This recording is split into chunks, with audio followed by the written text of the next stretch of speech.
Today's movie is the 1990 slasher classic Ghost, and it's probably one of the scariest movies ever made. I mean, what's scarier than a ghost? I mean, nothing except like maybe a ghoul or perhaps some sort of goblin. But in reality, Ghost is actually a romantic drama that checks all the boxes for a tearjerker. It has a couple that loves each other very deeply, some obstacle the couple needs to overcome, and the plot point that hell exists and is a place where wayward souls will spend eternity in sheer agony and terror. Classic chick flick. Ghost follows investment banker Sam Wheat and his girlfriend Molly Jensen, who are currently renovating a loft downtown. And Sam works at an investment firm with his best friend Carl Bruner, and Sam is distracted about an important work meeting, and uh-oh, he didn't look both ways. They me? Oh man, look at that, a Testarossa. Whoa. Ouch. How do you gotta pay off your mustache, man? How you feeling? What'd the doctor say? He said that it was contagious. What about the rash? The rash is also incredibly contagious. He said it was spreading.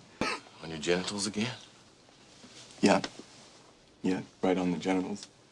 Okay, so they're actually just messing with people in the elevator, which is a harmless prank, yes. But if this is me, I don't want people that I have to see every day walking around thinking that I have a highly contagious dick rash. The joke's on me at that point.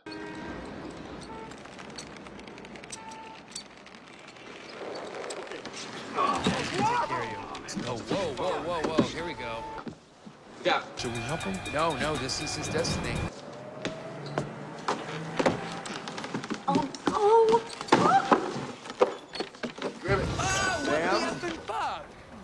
And Sam and Molly are very much in love, and that night we are treated to one of the most famous scenes in movie history.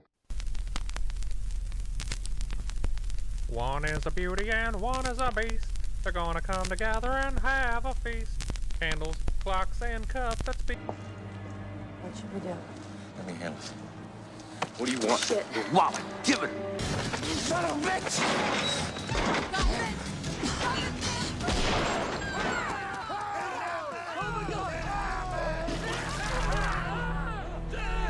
Sam finally dies when he's mugged in an alley, and he's shocked to discover that he's now a ghost. Sam Wheat, you have lived a life filled with love and kindness, so now I offer you eternal salvation. Come join us in paradise. I'm sorry, where the hell are you going? Okay. Maybe you're too stupid to know what eternal salvation means. Fine, stay in that alley full of piss and shit, I don't give a f***. Can you believe this f***ing guy? Sam discovers the mugger is named Willie Lopez, and someone hired him to mug Sam, and Willie plans to go back to Sam and Molly's apartment to retrieve whatever he was supposed to steal during the mugging. And Sam goes to a psychic named Oda Mae Brown, and Oda Mae is a con artist, but she actually does have a gift, and she is able to hear Sam. And he recruits her to help save Molly. And Oda Mae tells Molly about Willie Lopez, and that Willie was hired to kill Sam. Hello? Well, my name is Oda Mae Brown. I'm a spiritual reader and advisor. I get a message from Sam. Sam Wheat? He asked me to call. I told you. Molly talks to Carl about it and tells him everything that Oda Mae told her, and Carl doesn't believe her, but he agrees to check it out for her anyways. And Sam follows Carl to Willie's apartment, and we learn that Carl set all of this up because he's laundering $4 million and needs Sam's codes to access the money. And Sam has Oda Mae try again, and Oda Mae is able to tell Molly some things that only Molly and Sam would know, but Molly is still skeptical. And despite that skepticism, Molly goes to the police station anyway. And Molly returns to the police station and tells the police that her, again, dead boyfriend told her that he was killed by a man named Willie Lopez. But she was real. What, you think I'd come down here if it wasn't real? I mean, things would go much more smoothly if everyone just stopped saying that they got this information from a ghost. Like, just call in an anonymous tip, and Molly would be able to pick Willie out of a lineup. There are ghosts and spirits all over the place, watching us all the time. Huh? Hell, I'm never gonna get undressed again. Okay, Officer Dab, I know it sounds a little far-fetched, but we don't need the sass. The guy's name is Willie Lopez. All I'm asking you to do is check it out. Well, luckily for Molly, Stephen Root is always going to be a stand-up guy. Well, this psychic woman's got a record that goes back a long way. She knew things, private things. Now, how could she have known all that? A lot of times they read the obits. All she had to do was see the word banker. Boom.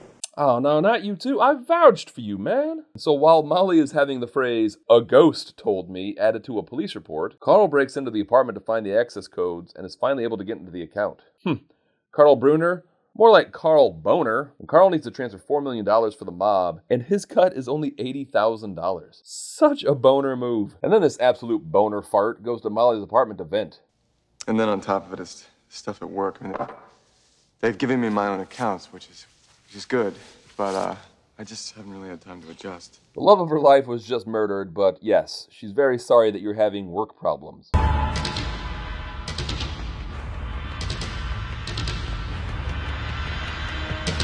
So, like, ghosts are still limited by the same modes of transportation as the living? Like, if I died on, let's say, the Ocean Gate Titan submersible, would I then have to swim to the surface and then all the way back to land, and then try to catch a flight back to my house? Like, what if you died in space, like doomed Apollo 11 astronaut Doug Schmeltz? Like, where's Doug's ghost going? And so Sam meets a ghost that can manipulate things in the real world, and Sam wants him to teach him how to do it. Sorry if I've been moody lately. I've just been going through some things.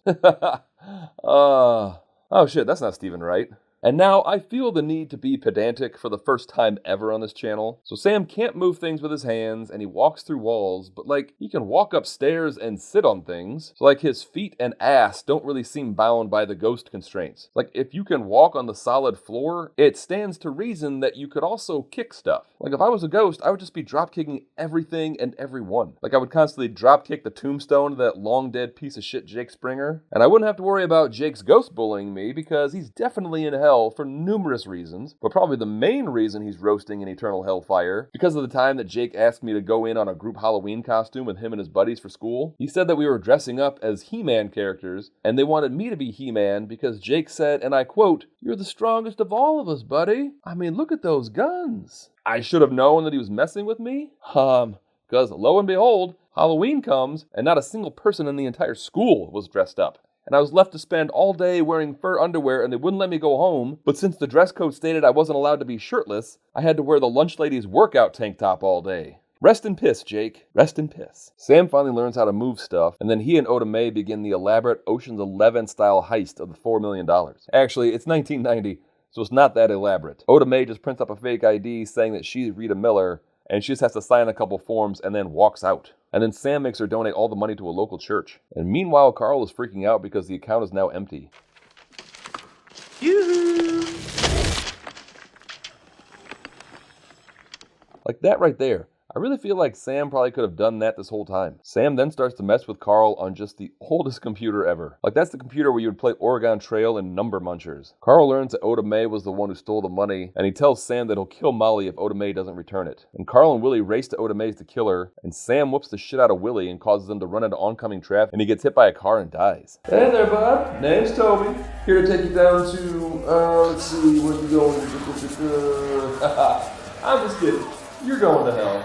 Oda Mae and Sam go to Molly's apartment to warn her about Carl, and they finally convince her that Oda Mae is telling the truth. And Sam wishes that he could touch Molly, and like, he can he? Or can he only violently touch someone? Like, if your deceased loved one could only bitch slap you, would you still want him to? I mean, it would sting, but you'd get to have contact with them again. Oda Mae agrees to let Sam possess her so that Sam can touch Molly, and we get a tender moment between the two lovers. I mean, it's tender from the perspective that we're allowed to see, but this is really just Molly slow dancing with a psychic that she barely knows. And Carl shows up, and Sam gets thrown from Oda Mae's body. And Oda Mae and Molly make their way to the roof, and Carl's about to shoot them when Sam shows up and knocks him into a window, and Carl gets impaled.